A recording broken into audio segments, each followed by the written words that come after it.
নাহমাদুহু নুসাল্লি আলা রাসূলিহিল কারীম আম্মা বাদ। আউযু বিল্লাহি মিনাশ শাইতানির রাজীম। বিসমিল্লাহির রহমানির রহিম। ইন্নাদ-দীনা ইনদাল্লাহিল ইসলাম। Islam is the complete system of life. সম্মানিত দর্শক মণ্ডলী, আপনারা যে যেখানে আছেন আমার বক্তব্য শুনছেন, সবার প্রতি রইল আমার সালাম। আসসালামু আলাইকুম ওয়া রাহমাতুল্লাহি ওয়া বারাকাতুহু। এটা আমি দ্বিতীয় ভিডিওতে এসেছি। প্রথম ভিডিওতে আমি ইসলাম যে পূর্ণাঙ্গ জীবন ব্যবস্থা, ইসলাম যে পূর্ণাঙ্গ জীবন, আল্লাহর কাছে একমাত্র মনোনীত ধর্ম হচ্ছে ইসলাম, এবং এই ইসলামটা একটা পূর্ণাঙ্গ জীবন ব্যবস্থা, এটা আলোচনা করতে গিয়ে আমি একটি খণ্ড আলোচনা করেছি পূর্বের ভিডিওতে। আমি দ্বিতীয় ভিডিওতে এসেছি আমি পরবর্তী এটা আলোচনা করার জন্য। অর্থাৎ সেখানে আমি ইসলামের যে 5টি স্তম্ভ, কালেমা, নামাজ, রোজা, হজ, যাকাত, এই 5টি স্তম্ভ আলোচনা করতে গিয়ে ইসলামী জীবন ব্যবস্থার সাথে মেলানোর জন্য প্রথমটা শুধু আলোচনা করেছি। প্রথম ভিডিওতে কালেমাটা আলোচনা করেছি। দ্বিতীয় খণ্ডে এসেছি, এখানে আমরা আলোচনা করার চেষ্টা করব ইনশাল্লাহ। ওমা তাওফিকি ইল্লা বিল্লাহ। এখানে নামাজ, রোজা, হজ, যাকাত, এই নামাজ আপনাকে কি শিক্ষা দেয়? আপনাকে চিন্তা করতে হবে। নামাজ কি বলছে? ইন্নাস সালাতা তানহা আনিল ফাহশাই ওয়াল মুনকার। নিশ্চয়ই নামাজ মানুষকে যাবতীয় অশ্লীল এবং বেহায়াপনা থেকে বিরত রাখে। এই নামাজ কি? এই নামাজ আপনি কেন পড়বেন? নামাজ কেন পড়বেন আপনি? আল্লাহ রাসূল বলছেন, যাকে তোমরা 5 ওয়াক্তে নামাজ পড়তে দেখো ফাস্তাশহাদু বিল ঈমান, তাকে তোমার ঈমানদারের সার্টিফিকেট দাও।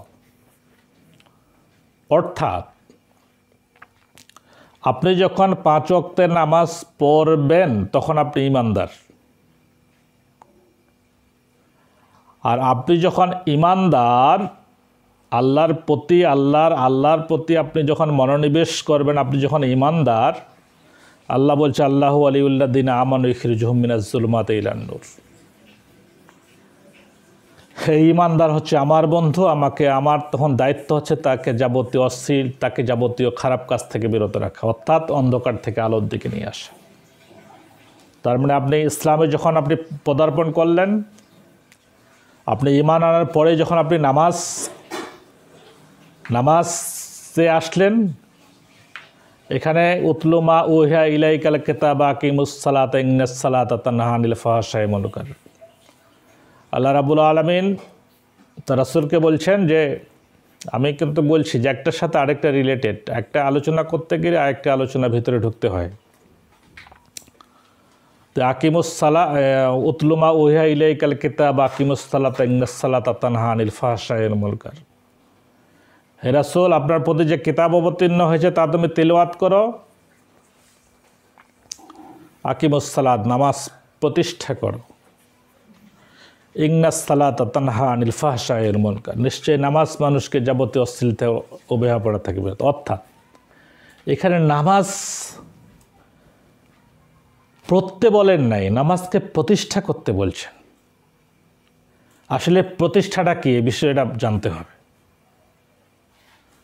আপনার সমাজে, বাংলাদেশের সমাজে বা পৃথিবীর সমাজে কাপড় পরার, শরীরে কাপড় পরার বিধান রয়েছে। অর্থাৎ শরীরে কাপড় পরাটা এটা প্রতিষ্ঠা লাভ করছে। এটা হচ্ছে প্রতিষ্ঠা করা। এই কাপড় পরা প্রতিষ্ঠিত আছে, কাপড় পরা প্রতিষ্ঠিত আছে। এখানে যদি একটু আপনি উলঙ্গ লোককে দেখেন, তাহলে আপনি দূর দূর করে তাকে তাড়িয়ে দিবেন। কারণ এখানে কাপড় প্রতিষ্ঠিত আছে, কাজে আপনি উলঙ্গ লোককে দেখলে দূর দূর করে তাকে তাড়িয়ে দিবেন। এই ঠিক তেমনি আল্লাহ রাব্বুল আলামিন নামাজকে আকিমুস সালাত, নামাজকে প্রতিষ্ঠা করতে বলছে। নামাজকে পড়তে বলেন না, নামাজ প্রতিষ্ঠা করো। অর্থাৎ আপনি পড়বেন, আপনার পাশাপাশি আপনার ফ্যামিলিকে পড়াবেন, আপনার আশেপাশের লোকজনকে পড়াবেন, আপনার আশেপাশের লোকজনকে পড়াবেন, আপনি নিজে পড়বেন, অন্যকে পড়াবেন। নিজে পড়বেন, অন্যকে পড়ার জন্য আপনি উৎসাহিত করবেন, অন্যকে পড়ার জন্য আপনি ডাকবেন।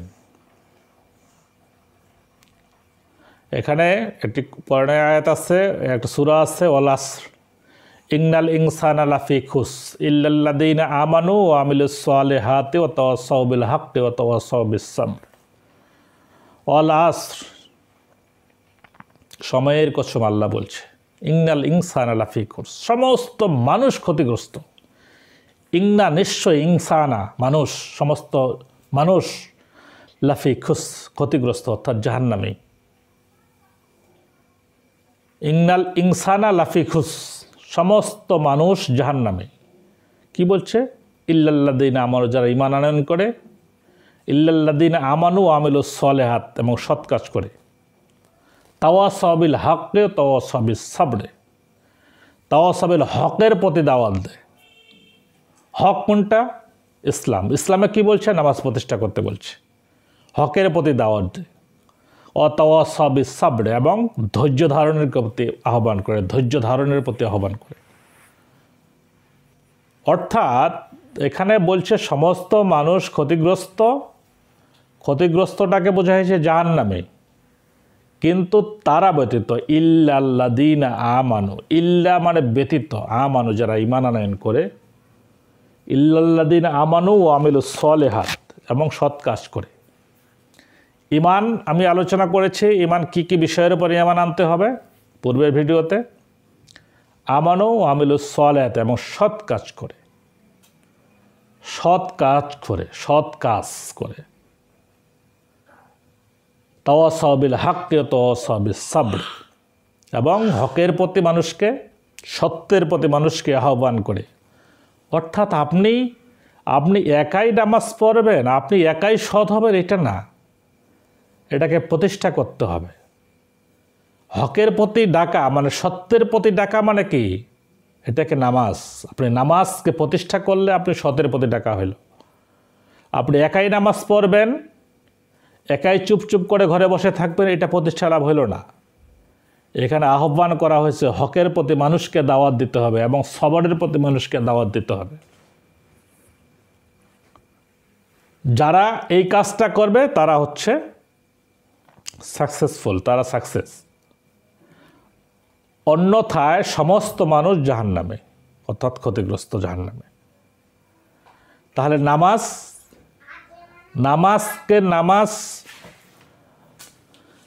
নামাজকে প্রতিষ্ঠা করতে গিয়ে, নামাজকে প্রতিষ্ঠা করতে গিয়ে আপনাকে যা যা কিছু করার দরকার তা করতে হবে। কারণ নামাজ এমন একটি বিষয়, রাসূলুল্লাহ সাল্লাল্লাহু আলাইহি সাল্লামের কাছে এক সাহাবী যা জিজ্ঞেস করলো, ইয়া আল্লাহ রাসূল, নামাজের 5 ওয়াক্ত নামাজের উদাহরণ কি? 5 ওয়াক্ত নামাজের উদাহরণ কি? আল্লাহ রাসূল বললেন, তোমার বাড়ির সামনে যদি একটি পানির নহর থাকে, সেখানে যদি তুমি 5 বার গোসল করো, সেখানে কি তোমার শরীরে কি ময়লা থাকতে পারে? পানির নহর বলতে এখানে প্রবাহমান পানিকে বোঝানো হয়েছে। সাহাবী বলল না, বলছে 5 ওয়াক্ত নামাজের উদাহরণ এরূপেই। একজন ব্যক্তি যখন 5 ওয়াক্ত নামাজ পড়ে, তখন তার শরীরে কোনো পাপ থাকবে না। তার মানে নামাজ, এই নামাজটা আপনি যখন নিজে পড়বেন এবং অন্যকে পড়ার জন্য আহ্বান করবেন, তখন হবে প্রতিষ্ঠা লাভ। এই নামাজ আপনাকে কি শিক্ষা দেয়? এই নামাজ আপনাকে ভ্রাতৃত্ববোধের শিক্ষা দেয়। আপনি রাজা, আপনি বাড়িওয়ালা, আপনি ধনী, আর পাশে আপনার চাকর দাঁড়িয়েছে, একে লাইনে কাঁধে কাঁধ লাগিয়ে একসাথে নামাজ আদায় করা। এক লাইনে দাঁড়িয়ে চাকর মুচি, ধনী গরিব দরিদ্র একসাথে দাঁড়িয়ে, একই লাইনে পাশাপাশি দাঁড়িয়ে আল্লাহর কাছে সমর্পণ করা, আল্লাহর কাছে নিজেকে সমর্পণ করা, কাঁধে কাঁধ মিলিয়ে, ধনী গরিব নির্বিশেষে একসাথে কাঁধে কাঁধ মিলিয়ে আল্লাহর কাছে সমর্পণ করা। হে আল্লাহ, আমি তোমার বান্দা, আমি তোমার কাছে এসেছি, তোমার কাছে আমি নত জানু, আমি তোমার কাছে নত জানবো, আমি তুমি ছাড়া কেউ নাই। কারণ তোমার কাছে আমাকে একদিন যেতে হবে, তোমার কাছে আমাকে একদিন জবাবদিহি করতে হবে। এই মনোবাসনা, এই চিন্তা চেতনা একাগ্রতা নিয়ে, একনিষ্ঠতা নিয়ে কায়ে মনোবাক্যে যখন আল্লাহর সামনে আপনি দাঁড়িয়ে যাবেন, তখন আপনার পাশে কে থাকলো, ধনী থাকলো না, গরিব থাকলো না, ফকির থাকলো না, মিসকিন থাকলো, সেটা দেখার বিষয় নয়। আপনি দাঁড়াইছেন, আল্লাহর সামনে দাঁড়িয়েছেন। আল্লাহকে যিনি আপনাকে সৃষ্টি করছেন। আল্লাহকে খালাকাল ইনসান, তিনি মানুষ সৃষ্টি করেছেন। আল্লাহ মানুষ সৃষ্টি করেছেন। কাকে সৃষ্টি করেছেন? মানুষকে আপনাকে সৃষ্টি করছেন। আপনি সৃষ্টিকর্তার সামনে দাঁড়িয়েছেন। কোন সৃষ্টিকর্তার সামনে দাঁড়িয়েছেন? যার কাছে আপনাকে আপনার জীবনের কৃতকর্মের জন্য জবাবদিহি করতে হবে। যার কাছে আপনার জীবনের কৃতকর্মের জন্য জবাবদিহি করতে হবে, তার সামনে আপনি দাঁড়িয়েছেন। তাহলে আপনার পাশে কে দাঁড়ালো, ধনী দাঁড়ালো না, গরিব দাঁড়ালো না, মিসকিন দাঁড়ালো না, ফকির দাঁড়ালো, এটা দেখার বিষয় নয়। কাঁধে কাঁধ মিলিয়ে একাগ্র চিত্তে আল্লাহর কাছে কায়েমন বাক্যে যখন আপনি আল্লাহর কাছে নিজেকে সমর্পণ করবেন, আল্লাহর কাছে আপনি নিজেকে সমর্পণ করে আল্লাহকে আপনি ডাকবেন, তখন আপনার ডাকে আল্লাহ সাড়া দেবে। আপনার মধ্যে যখন হিংসা বিদ্বেষ থাকবে, অহংকার থাকবে, তখন কিন্তু আপনাকে আল্লাহ কবুল করবেন না। তাই ধনী গরিব নির্বিশেষে সবাই একসাথে কাঁধে কাঁধ মিলিয়ে যখন আপনি নামাজ আদায় করবেন, এটা আপনাকে ভ্রাতৃত্ববোধের শিক্ষা দেয়। আপনার পাশে যখন একজন আপনি ধনী মানুষ, আপনার গরিব পাশে দাঁড়িয়েছে, সে আপনাকে আপনার প্রতি তার শ্রদ্ধা বাড়িয়ে যাবে। আর আপনি যখন আপনার পাশে একজন গরিব দাঁড়াইছে, আপনিও চিন্তা করবেন যখন যে হ্যাঁ, আমি আল্লাহর বান্দা, সেও আল্লাহর বান্দা, সেও আল্লাহর কাছে নিবেদিত, আমিও আল্লাহর কাছে নিবেদিত, তাকেও আল্লাহর কাছে জবাবদিহি করতে হবে তার কৃতকর্মের জন্য, আমাকেও আল্লাহর কাছে জবাবদিহি করতে হবে কৃতকর্মের জন্য। কাজে এখানে কোনো ভেদাভেদ নাই, ধনী গরিব নির্বিশেষে সব কাঁধে কাঁধ মিলিয়ে একসাথে আল্লাহর কাছে নিজেকে সমর্পণ করা হচ্ছে নামাজ। এই নামাজ মানুষকে ভ্রাতৃত্ববোধের শিক্ষা দেয়। প্রথম খণ্ডতে আমি আলোচনা করেছি নামাজ, কালিমা নিয়ে। দ্বিতীয় খণ্ডে নামাজ গেল। এখন রোজা কি শিক্ষা দেয়?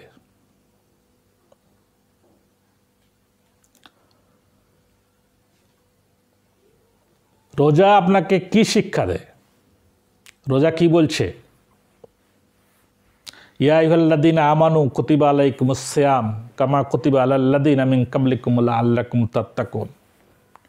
ইয়া আইয়ুহাল্লাযীনা আমানু কুতিবা আলাইকুমুস সিয়াম, হে ঈমানদারেরা তোমাদের প্রতি, ইয়া আইয়ুহাল্লাযীনা আমানু, হে ঈমানদারেরা তোমাদের প্রতি রোজা ফরজ করা হয়েছে। কুতিবা আলাল্লাযীনা মিন ক্বাবলিকুম, যেমনিভাবে তোমাদের পূর্ববর্তীদের উপর ফরজ করা হয়েছিল। ইয়া আইয়ুহাল্লাযীনা আমানু, ঈমানদারদেরকে বলছে, যারা আল্লাহর প্রতি ঈমান আনবে, ঈমানদারদেরকে বলছে ইয়া আইয়ুহাল্লাযীনা আমানু, তোমাদের প্রতি, হে ঈমানদারেরা তোমাদের প্রতি রোজা ফরজ করা হয়েছে যেমনিভাবে ফরজ করা হয়েছিল তোমাদের পূর্ববর্তীদের উপর। অর্থাৎ আগে যে নবী রাসূলরা ছিলেন তাদের সময়ও রোজা ফরজ ছিল। শুধু হযরত মুহাম্মদ সাল্লাল্লাহু আলাইহি ওয়াসাল্লামের আমলেই রোজা ফরজ নয়, তার আগেও রোজা ফরজ ছিল। এই রোজা আপনাকে কি শিক্ষা দেয়? এই বিষয়টা আমি ফুটিয়ে তোলার চেষ্টা করতেছি। এই রোজা আপনাকে কি শিক্ষা দেয়? আপনি যখন সারা দিন না খেয়ে থাকবেন, সেহরি খাওয়ার পর সারাদিন না খেয়ে থাকবেন, এই যে ক্ষুধার জ্বালা, আপনি ধনী মানুষ, আপনার পাশে একদম দরিদ্র মানুষ আছে যে এক বেলা খায়, দুবেলা খায় না, এই দরিদ্র মানুষের প্রতি আপনার সহানুভূতি বাড়ে যাবে। আপনি যখন চিন্তা করবেন যে সারাদিন আমি না খেয়ে আছি, না খেয়ে থাকার কি জ্বালা, কি কষ্ট, না খেয়ে থাকার কি জ্বালা, কি কষ্ট, এই কষ্টটা যখন আপনি অনুভব করবেন, তখন এই পাশে যে আপনার বাড়ির পাশে যে দরিদ্র লোক আছে, তার প্রতি আপনার সহানুভূতি বাড়ে যাবে। তারা তো এক বেলা খায়, দুবেলা খায় না, তারা এইভাবে কষ্ট করে, না খেয়ে থাকার কি জ্বালা। এটার জন্য আল্লাহ জাকাত প্রতিষ্ঠা করছেন। তার প্রতি আপনি তখন সহানুভূতির হাত যখন আপনি বাড়িয়ে দিবেন, আপনার সাথে তার ভ্রাতৃত্ব ভাব বাড়ে যাবে। আপনার প্রতি তার সহানুভূতি, ভ্রাতৃত্ব ভাব বেড়ে যাবে। রোজা আপনাকে ভ্রাতৃত্ব ভাবের শিক্ষা দেয়। হজ কি বলছে? হজের কথা কি বলছে? হজ এখানে চিন্তা করেন, তলাব আল ইলম ফারিদাতুন আলা কুল্লি মুসলিমিন ওয়াল মুসলিমান। প্রত্যেক নর এবং নারীর জন্য দ্বীনি ইলম শিক্ষা করা ফরজ। ইলম শিক্ষা করা ফরজ। হজের কথা নিয়ে আসলে ফের ইলম শিক্ষার কথা কেন নিয়ে আসলাম? এই বিষয়টা চিন্তা করতে হবে। অন্য হাদিসে আছে যে সুদূর চীন দেশে গিয়েও যদি তোমাকে বিদ্যা শিক্ষা করতে হয়, সেখানে গিয়েও তুমি বিদ্যা শিক্ষা করো। অর্থাৎ চীন দেশে শিক্ষার ভাণ্ডার নেই। চীন দেশ সর্বোচ্চ দূরত্বটাকে বোঝানো হয়েছে। অর্থাৎ এত দূরে গিয়ে যদি সর্বোচ্চ কষ্টও করতে হয় বিদ্যা শিক্ষা করতে গিয়ে, তাও তুমি বিদ্যা শিক্ষা করো। এই দূরে গিয়ে আপনি কি শিক্ষা পাবেন? দূরে গিয়ে কি শিক্ষা পাবেন? এই শিক্ষাটা হচ্ছে যে আল্লাহর সৃষ্টিকে আপনি যখন জানবেন, আপনি হজে যাচ্ছেন, আল্লাহর বিভিন্ন সৃষ্টিকে আপনি জানবেন। আল্লাহর বিভিন্ন সৃষ্টিকে আপনি যখন জানবেন, তখন আপনি চিন্তা করবেন এর একজন সৃষ্টিকর্তা আছে। আল্লাহর বিভিন্ন সৃষ্টি যখন আপনি দেখবেন, তখন আপনি চিন্তা করবেন যে হ্যাঁ, এত সুন্দর সুন্দর আল্লাহর সৃষ্টি, না জানি আল্লাহ কত সুন্দর। আল্লাহর সৃষ্টি এত সুন্দর, না জানি আল্লাহ কত সুন্দর। এই চিন্তা চেতনা আপনার মনের মধ্যে চলে আসবে। সক্রেটিস বলছেন, নো দাই সেলফ, নিজেকে জানো। কোরআনে আছে, মান আরাফা নাফসাহু ফাকাদ আরাফা রাব্বাহু। তুমি যদি তোমার রব নিজকে জানো, নিজের নফসকে জানো, তাহলে তুমি তোমার রবকে জানবে। লালন ফকির, লালন শাহ বলছেন, আপনারে চিনলে পরে যায়, অচেনারে চেনা যারা, আপন খবর আপনার হয় না। অর্থাৎ এখানে কি বলা হয়েছে? আপনার সৃষ্টিটাকে দেখানো হচ্ছে, আপনি নিজেকে জানতে বলছি। এত সুন্দর করে একটা মানুষ আল্লাহ সৃষ্টি করছে, এত সুন্দর করে মানুষকে সৃষ্টি করছে, না জানি এই আমার একজন সৃষ্টিকর্তা আছে। এই চিন্তা চেতনা আপনার আসবে। অর্থাৎ আপনি যখন হজে যাবেন, কাঁধে কাঁধ মিলে একসাথে লক্ষ লক্ষ মানুষ একসাথে হজে গেছেন, আল্লাহর সৃষ্টিগুলো যেতে যেতে দেখবেন। আল্লাহর সৃষ্টি যখনই দেখবেন, ততই আল্লাহর প্রতি আপনার আনুগত্য বেড়ে যাবে। সেখানে কাঁধে কাঁধ মিলিয়ে একসাথে যখন আপনি হজ আদায় করবেন, একসাথে যখন আপনি নামাজ পড়বেন, সেখানে ভ্রাতৃত্ববোধের সৃষ্টি হবে। পৃথিবীর বিভিন্ন দেশের মানুষ একসাথে গিয়ে কাঁধে কাঁধ মিলে যখন কাবা শরীফে নামাজ পড়বেন, সেখানে ভ্রাতৃত্বভাবের সৃষ্টি হবে। অর্থাৎ এটা জীবন ব্যবস্থার সাথে আপনার জড়িত। জাকাত, হজের পরে আসলো জাকাত। জাকাত আপনি চিন্তা করেন, জাকাত কেন দিতে হবে? জাকাত আপনার কিভাবে জীবন ব্যবস্থার সাথে জড়িত, কিভাবে জীবন ব্যবস্থার সাথে সম্পৃক্ত জাকাত? এই জাকাতটাকে আপনাকে কি শিক্ষা দেয় দেখেন।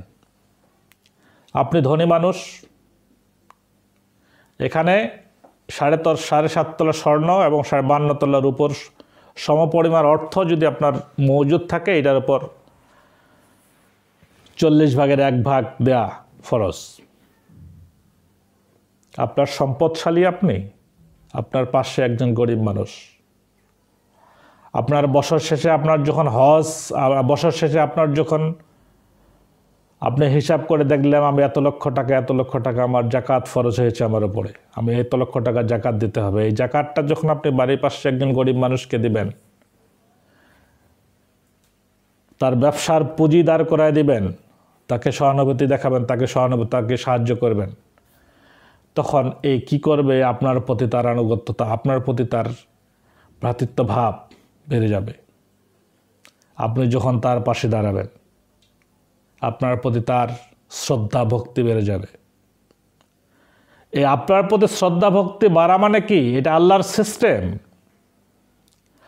আল্লাহ সিস্টেম করে দিছে যে ধনীরা গরিবকে জাকাত দিবে। তখন কি হবে, সে আল্লাহর সিস্টেমকে সে সিস্টেমের প্রতি আনুগত্য করবে। আল্লাহ কত সুন্দর একটা সৃষ্টি, আল্লাহ কত সুন্দর একটা সিস্টেম করে দিছে, যেটা ধনীর একটা অংশ, ধনীর সম্পদের একটা অংশ গরিবকে দিবে। তোর আল্লাহর প্রতি তার আনুগত্য বেড়ে যাবে, আপনার প্রতি তার শ্রদ্ধা ভক্তি বাড়বে, এবং আল্লাহর সিস্টেমের কারণে আল্লাহর প্রতি তার আনুগত্য বাড়বে। অর্থাৎ ইসলামের প্রত্যেকটি কাজ ইসলামী জীবন ব্যবস্থার সাথে জড়িত। এই জন্যই বলা হয়েছে Islam is the complete system of life. ইসলাম হচ্ছে একটা পূর্ণাঙ্গ জীবন ব্যবস্থা। ইসলামের প্রত্যেকটি কাজ যদি আপনি অনুধাবন করতে পারেন, তাহলে আল্লাহর প্রতি আপনার মনোনিবেশ বেড়ে যাবে, আল্লাহর প্রতি আপনার শ্রদ্ধা ভক্তি বেড়ে যাবে। আপনি যখন এই সমস্ত কাজ আপনি বাস্তবায়ন করবেন, আপনি পালন করবেন, তখন আপনি একটা কমপ্লিট মানুষে পরিণত হবেন। যখন আপনি একটা কমপ্লিট মানুষে পরিণত হবেন, ইন্নাল্লাযীনা আমানু ও আমিলুস সালিহাত, ইন্নাল্লাযীনা আমানু ও আমিলুস সালিহাত লাহুম জান্নাতুন তাজরি মিন তাহতিহাল আনহারু যালিকাল ফাওজুল কাবীর। এখানে বলা হয়েছে আপনি যখন একটা কমপ্লিট মানুষে পরিণত হয়ে যাবেন, ইন্নাল্লাযীনা আমানু ওয়া আমিলুস সালিহাত হচ্ছে ঈমান আনয়নের কথা বলা হয়েছে, এবং সালিহাত সৎ কাজের কথা বলা হয়েছে। তাদের জন্য হচ্ছে লাহুম জান্নাতুন তাজরি মিন তাহতিহাল আনহারু, তাদের জন্য রয়েছে জান্নাত। এই জান্নাতটা কি? এই জান্নাতের তলদেশ দিয়ে নির্ঝরিণ হতে ঝর্ণার সমূহ প্রবাহিত। এই জান্নাত আপনার জন্য অনিবার্য, এই জান্নাত আপনার জন্য প্রস্তুত করে রাখছেন আল্লাহ। জালিকাল ফাওজুল কাবীর, এরাই হচ্ছে সফল কাম, অর্থাৎ আলটিমেট সাকসেস। তাই ভাইরা, বন্ধুরা, আমরা যেখানেই থাকি, যে অবস্থায় থাকি, যে কর্মেই থাকি, যে পেশায় থাকি, আমরা আল্লাহর আনুগত্যকে ভুলব না। আল্লাহর প্রতি যে শ্রদ্ধা, আল্লাহর প্রতি যে আল্লাহর যে কাজ, আল্লাহ যে অর্ডার করছেন আপনাকে, আপনার কর্মের পাশাপাশি যে কাজেই করেন না কেন, আপনি আল্লাহর অর্ডারকে সার্বক্ষণিক আপনার চিন্তা মাথায় থাকতে হবে। সর্বক্ষণ আপনার চিন্তা আল্লাহর প্রতি আনুগত্য থাকতে হবে। আল্লাহর কাজগুলোকে, আপনার অর্ডারগুলোকে আপনি ফলো করার জন্য আপনাকে সর্বক্ষণ নিবেদিত থাকতে হবে। তাই ভাইরা, আমি আহ্বান করি, আমরা যেখানেই থাকি, যেভাবেই থাকি, আমরা নামাজ আদায় করব, যাদের হজ ফরজ আছে তারা হজ দিব ও হজ করব, যাদের জাকাত ফরজ আছে তারা জাকাত দিব। ঈমান আনয়ন করতে গিয়ে যা করার দরকার সেই কাজগুলো আমরা যদি বাস্তবায়ন করি, তাহলেই আমরা বুঝবো Islam is the complete system of life. ইসলাম হচ্ছে একটা পূর্ণাঙ্গ জীবন ব্যবস্থা। আমি এখান থেকে আমার ভিডিওটা শেষ করছি। আসসালামু আলাইকুম ওয়া রাহমাতুল্লাহি ওয়া বারাকাতুহু।